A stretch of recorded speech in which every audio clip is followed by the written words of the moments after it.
Assalamualaikum warahmatullahi taala wabarakatuh, dan selamat sejahtera semua. Baik, nama saya Muhammad Riazuddin bin Muhammad Safarullah. Nombor matrik I20305056. Baik, insyaAllah hari ini saya akan ulas sedikit satu artikel yang saya baca daripada buku ini, buku Wacana Pemikiran Islam. Okey, buku ni sebenarnya karangan lecturer saya sendiri, iaitu Syed Sariman bin Syed Ali. Dalam buku ni terdapat banyak artikel-artikel yang menarik. Tapi hari ini insyaAllah saya akan ulas satu artikel sahaja, iaitu berkenaan tentang daging kurban untuk orang bukan Muslim. Baik, sebelum saya pergi lebih lanjut, suka untuk saya terangkan definisi tentang ibadah korban itu sendiri. Baik, ibadah korban merupakan satu ibadah ta'abudi yang mulia di sisi Allah SWT. Di dalamnya terkandung banyak hikmah. Ibadah korban, sejarah ibadah korban ini bermula pada zaman Nabi Ibrahim AS, ketika peristiwa penyembelihan anak baginda, iaitu Nabi Ismail AS, yang mana pada ketika itu digantikan, Nabi Ismail AS telah digantikan kepada seekor kibas dengan kuasa Allah SWT. Ibadah korban ini disyariatkan pada tahun kedua hijrah. Ikut istilah fiqh, ibadah korban ini iaitu al-udiyah, bermaksud menyembelih haiwan tertentu, sama ada unta, lembu ataupun kambing, dengan niat untuk mendekatkan diri kepada Allah SWT, dan penyembelihan tersebut perlu dibuat pada waktu-waktu tertentu sahaja, iaitu bermula setelah selesai solat Idul Adha, iaitu solat hari raya Idul Adha, pada 10 Zulhijjah, dan pada hari-hari tasyrik, iaitu pada 11, 12 dan 13 Zulhijjah. Dengan berkorban ini dapatlah kita menghidupkan syariat Nabi Ibrahim AS yang telah kemudiannya disyariatkan kepada Nabi Muhammad SAW.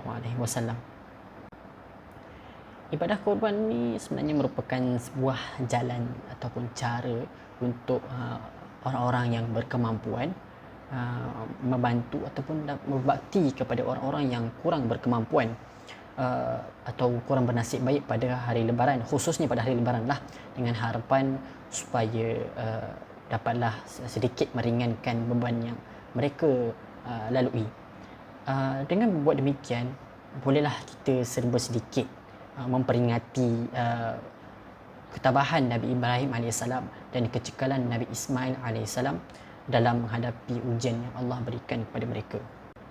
Jadi berbalik pada soalan tadi, bolehkah kita berikan daging kurban ni kepada orang bukan Muslim?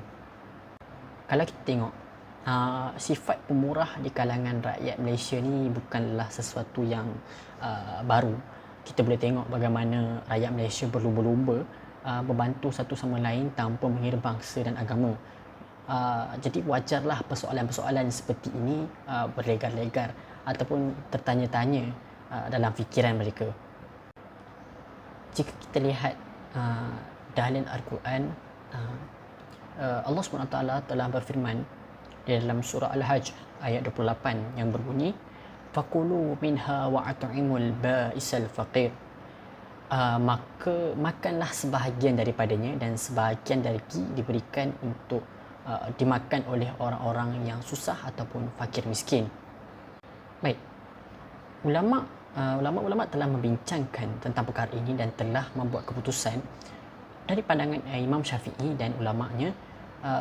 Mereka tidak mengharuskan pemberian daging korban ini kepada orang bukan Muslim, sama ada daging korban tersebut daging korban wajib ataupun sunat.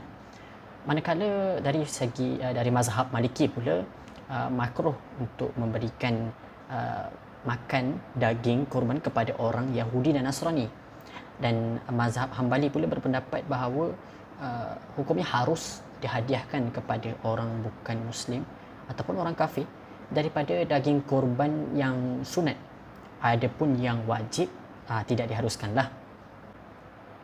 Imam Syafi'i tidak membenarkan ataupun tidak mengharuskan pemberian daging kurban kepada bukan Muslim, kerana ia merupakan sebuah ibadah yang mendekatkan diri kepada Allah SWT.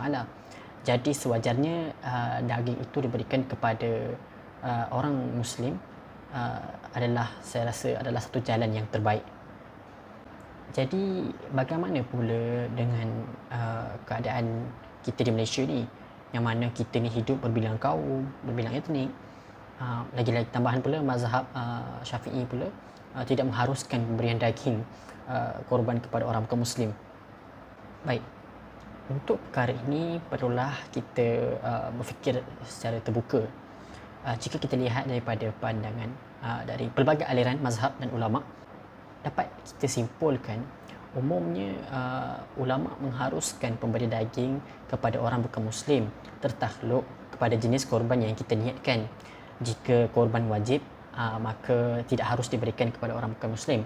Manakala jika korban sunat, diharuskan untuk diberikan kepada orang bukan Muslim, akan tetapi perlu didahulukan orang-orang Islam yang daripada golongan fakir miskin. Jadi kesimpulan yang boleh saya katakan adalah pandangan yang terakhir saya nyatakan tadi sesuai dipraktikkan di Malaysia, memandangkan komuniti di sini berbilang etnik agama. Dalam pada itu kita juga dapat bersedekah yang menjadi sunnah Nabi Muhammad SAW, yang mana sunnah tersebut amat digalakkan. Jadi saya rasa itu sahaja sedikit ulasan tentang isu pemberian daging korban kepada orang bukan Muslim. Semoga dengan perbuatan ini dapatlah kita menjaga hubungan sesama kita, memandangkan orang bukan Muslim melihat orang Muslim untuk memahami Islam. Jadi haruslah kita menjadi contoh yang terbaik ataupun contoh Muslim yang baik, supaya orang bukan Muslim dapat melihat keindahan Islam itu dengan sempurna. Itu sahaja daripada saya. Assalamualaikum warahmatullahi taala wabarakatuh.